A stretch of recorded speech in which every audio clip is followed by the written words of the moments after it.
Chippewa Valley and in the state of Wisconsin. The state of Wisconsin's Fellowship of Christian Athlete Director, Mark Hall.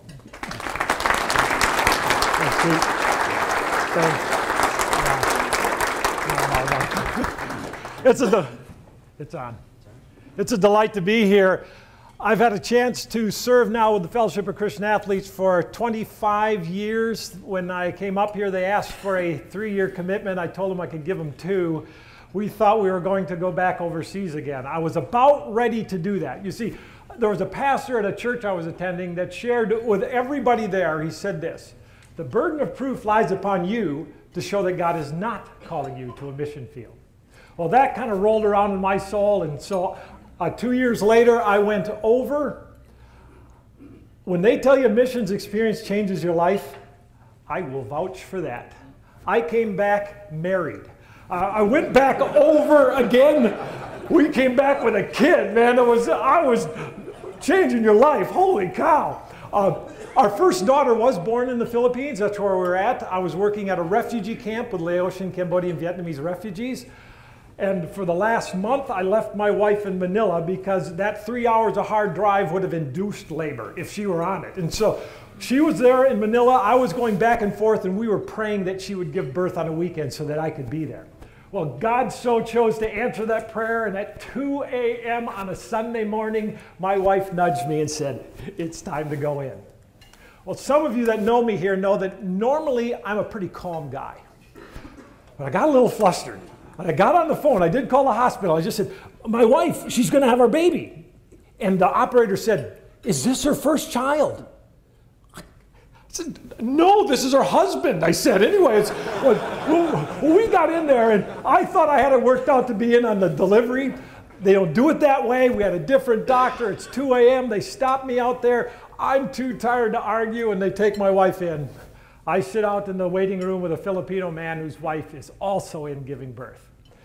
It was about 4 hours later as we were talking, and the nurse comes out of that room with 3 kids in her arms. Walks up to the other guy. I can still see him. She comes up to him and says, "Well, sir, what do you think?" And he just scratches his head and goes, "Oh, this is going to be so hard. I'll take the one on the left," he said. Anyway, he started to realize, you should have seen him when he goes, "They're all mine." And he busts through this door, and the nurse is saying to her, "Sir, you can't come in here. You're not sterile." He said, "No kidding, I got 3 kids," he said.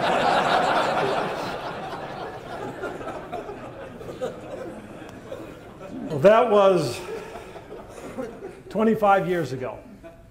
And I've made my share of mistakes as a dad in that process. But the biggest mistake I've made is I've blinked. Boom. And it's gone just like that. And I'm trying not to blink anymore. As that 25 years has passed, and now that daughter is down in Nashville at Visible Music College, where she is honing her skills, her soft, unemployable skills. And my next daughter is now a second-year law student at Madison because of the critical shortage of lawyers in America.